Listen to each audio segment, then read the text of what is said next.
Ladies and gentlemen, Dr. King of Matiang'i has rebels from the Gusi region. And these rebels, if they're not taken care of well, they can destabilize Dr. King of Matiang'i within the Gusi region. They can easily be used by President William Ruto so that they come and destabilize the entire political terrain within the Gusi region. And that can create a statement that actually can hinder the rest of the support that Matiang'i needs from other communities within the country. So therefore, rebels in the Gusi region, there's no alternative. Dr. King of Matiang'i must find a way to deal with them. Now, we have to remember that this is a common scenario within the Kenyan politics. Why? If Raila Amolo Odinga had rebels from his own region, despite having the ODM party that was very powerful, still he had rebels when he was vying for president in this country. Also, we have people like Stephen Kalonzo Musyoka. He has members of Wiper party within the Kamba region who are actually constantly talking negative about Kalonzo Musyoka's bid for presidency. Ladies and gentlemen, also we have people like Ashagwa who also have rebels like Imani Chungwa who are also constantly castigating their indications that they are going to fight for president in this country. Eugene Wamalwa also, despite having a party from the western region, as well he has some rebels. The major reason as to why these rebels are close to President William Ruto is because of resources they can get, maybe probably be given money that can enable them to do other things to make themselves wealthy. Apart from that, we can also say that probably it's because of the corruption cases that they have, that if they decide to go against President William Ruto, eventually they face it rough. Because the ESCC can be on them, the police officers can arrest them, and many other things of that kind. So the fact remains that these rebels are not expected to shift camp.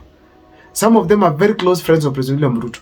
But now, the political way of dealing with them will be the only option that we have, or maybe Dr. Fred Matiang'i has, to deal with these people. So the fact is, Dr. King of Matiang'i must have that in mind to be able to deal with them.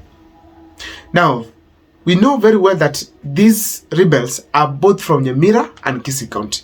In Nyamira County, we have Mogaka, Honorable Mogaka, who has indicated that he is supporting William Ruto because he has been appearing with the Kindiki in his shows, in his programs that he has been coming to the Gusi region. And of course, we have Jerusha Momanyi, who has never indicated the support for Dr. King of Matiang'i. Even when we had the issue of Gen Zs in the country, she even voted yes.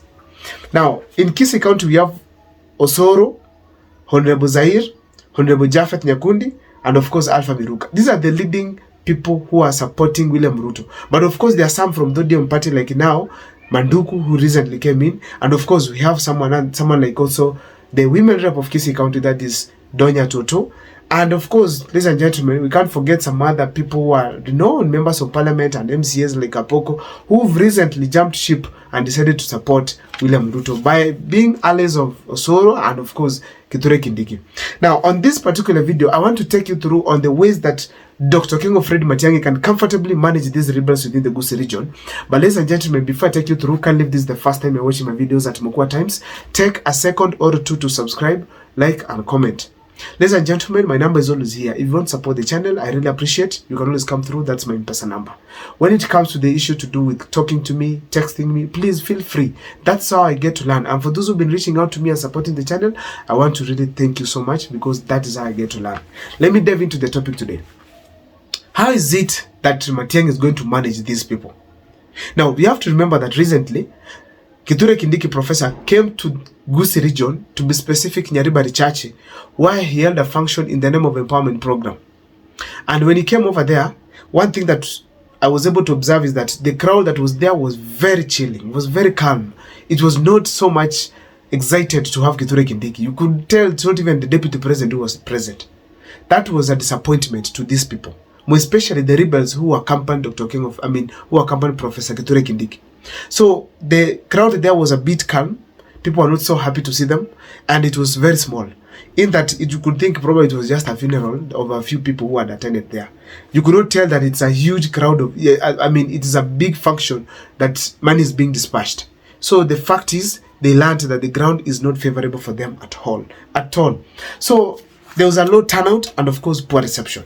Now, that was a clear indication that we know that was a clear indication that Dr. King of Matiang'i has a ground to start from. These people are not liked at the grassroots. So that is the first place to start from. Now, how is he going to deal with them? First of all, they have a weakness. The first weakness they have, it is trying to decampaign Dr. King of Matiang'i, who is perceived to be a kingpin of the Gusi as we speak today. Dr. King Fred Matiang'i, whom the entire nation is supporting for presidency, then you realize that people from the Gusi region, leaders elected, are coming out to castigate his declaration to be the president of this country in 2027. So therefore, that's the first weakness. These people can be decampaigned on that basis. Number two, these people are not good messengers. In short, they are poor messengers. They don't tell the people of Gusi what William Ruto is doing. Secondly, if they say anything, they are saying it either in anger or maybe probably with some form of pride. So that makes it difficult for the people at the grassroots to resonate so much with them. People of Kenya are so intelligent to an extent that they're able to look at a leader and tell this person here, he has a weakness. Like people say locally here that Osoro is a smart leader, but in that he talks carelessly. So as a result, you can see that people do gauge leaders on how they talk. So their type of talking literally brings them down as leaders. So that is a weakness that Matiang'i's team can be able to utilize and bring on board. People can speak well to the people, speak sense, and as a result, they will win people to their side. Secondly, the other thing that Matiang'i must do, apart from just capitalizing on their weaknesses, is also to launch the party. Matiang'i is expected to launch a party when he comes back to the country. When he will be launching the party will give a statement to the entire nation, but to be specific, the Gusi region. It is a form of a direction that they are going to give, that the party to vote for, it is this one. The candidates to vote for, they are these ones. So when Matiang'i launches the party, he brings on board very powerful candidates. And then he popularizes the party to the grassroots seriously. As a result, we are going to have what you call the people having the notion that if you're not with Matiang'i's party, then you're not going to be voted in. So we are going to have a majority of the Kenyans from the Gusi region voting for the people early to Matiang'i. Now, I'm specific on this party because the party is going to dictate the support Matiang'i is going to get when he becomes the president of the Republic of Kenya. Because the members of parliament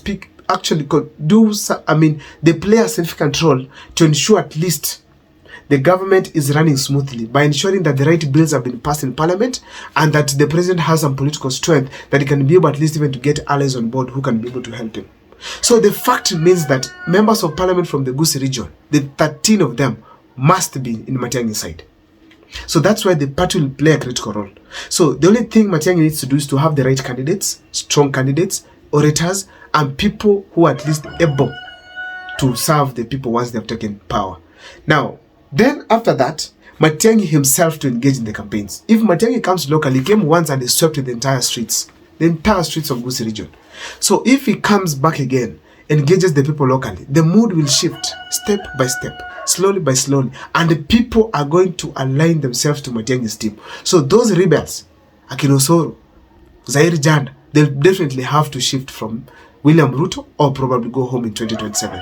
Ladies and gentlemen, we cannot forget that also Matiang'i needs a team of the Gusi region. And this team should be categorically be led by none other than Sam Ongeri, Ezekiel Machogu, and of course Imbarati. Now, these three leaders are able to bring some things on board. Some respect. Sam Ongeri commands respect within the Gusi region because he was a performer, he was a member of parliament and minister as well. And Sam Ongeri is a politician who has been in power for quite some time. So when he comes on board, he commands some respect. So when he speaks, and considering that the Gusi generation, most of them are elderly, most of them will listen to him. That's the first one. Ezekiel Machogu was just a gubernatorial aspirant a few months ago, actually a few years ago in 2022.